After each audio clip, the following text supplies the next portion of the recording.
A Momo vendor, this particular lady, Gifty Tete, was sentenced to 2.5 years in prison. What was his crime? She mistakenly sent 30,000 Ghana cedis to somebody instead of sending 3,000 Ghana cedis. Let's get into the story. This particular lady, Gifty Tete, was a Momo vendor located at Ayarifa, Tema Gulf City. Now, as a Momo vendor, she was being paid 400 Ghana cedis every month. She's been working as a Momo vendor for over 5 or more years. One particular day, there were a lot of customers around the vending shop of this particular lady, Gifty Tete. While she was busy doing transactions and all these Momo businesses for the clients, one particular individual came forward and then asked Gifty Tete to send an amount of 3,000 Ghana cedis. 3,000 Ghana cedis. Now, due to the fact that there were a lot of clients around and Gifty Tete was so busy, Gifty Tete, whilst keying in the amount to send, mistakenly sent 30,000 Ghana cedis instead of 3,000 Ghana cedis to the person. Now, this particular client gave Gifty Tete 3,000 Ghana cedis and left, not knowing that Gifty Tete had sent 30,000 instead of 3,000. At that point, Gifty Tete did not even realize the mistake. She continued with her business, doing all the services for other clients until it was time for closing, when her boss had come for them to do some accounting. So, it was during the account session, the part they were counting the money and everything after closing time, that Gifty Tete realized she had done a big mistake of sending 30,000 Ghana cedis instead of 3,000 to somebody. So at that point, Gifty Tete and her boss immediately called that particular number they had mistakenly sent the money to. The person refused to pick up. They called again, he refused to pick up. They called severally, the person refused to pick up. At this point, they had no other option than to contact MTN themselves. Now, when they called MTN said that, you see, this is what MTN told them. If the person hasn't withdrawn the money yet, then they can block the account of the person and then reverse the money. But if the person had already withdrawn the money, then they have no other option. There is nothing they can do. It turns out that that particular person, immediately the 30,000 Ghana cedi dropped into the account.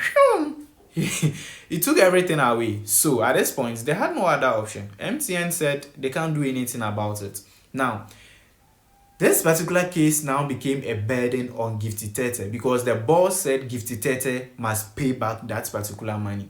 According to Gifty Tete, she and her boss were finding a way of, recouping this particular money. But all of a sudden, she realized that the boss has sent the case to the Ghana Police Service. So Gifty Tete and the parents were called to the Ghana Police Service. Over there at the police station, it was agreed that Gifty Tete is to pay back that particular 30,000 Ghana cedis.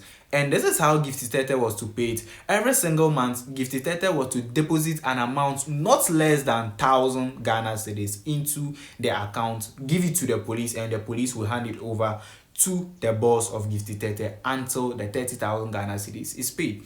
Now, Gifty Tete had paid this particular 1,000 Ghana cedis for over 4 months.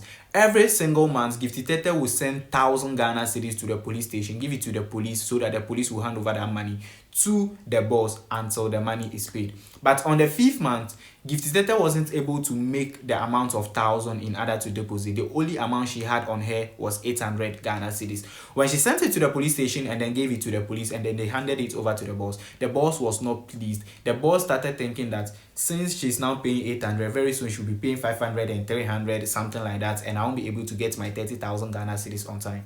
So for this reason, the case was sent to the court. Over there at the court, Gifty Tete had no lawyer. She had no lawyer because it was a Wednesday when they told her that on Thursday she should come to court because she has been arraigned before court. She had no time to take lawyer. Even if she had the time to take lawyer, remember, Gifty Tete's monthly salary was just 400 Ghana cedis. The 1,000 Ghana cedis that she was affording to pay the debt was monies gathered by the parents to add to whatever she makes in order to pay. So at the court, Gifty Tete was just standing there with no lawyer. The judge told Gifty Tete that she is to be sentenced to 2.5 years in prison. That is 2 years, 6 months in prison. And when she comes out of prison, she is to pay the 30,000 Ghana cedis. Yes, that was the case. Gifty Tete is to serve 2.5 years in prison, come out and still pay the money to her boss. Gifty Tete was in prison when the Crime Check Foundation found the story of Gifty Tete. They helped Gifty Tete to come out of prison, and then an appeal was made to the general public to help Gifty Tete pay for that 30,000 Ghana cedis she had mistakenly sent to another client. When Gifty Tete was asked what she has to say to that particular person who had taken the 30,000 Ghana cedis and had refused to pick their calls, Gifty Tete said that she has nothing to tell the person because she has already gone through the trauma she has gone through because of the mistake she had done. To the person who spends the money, she has left the person to God. God will deal with the person.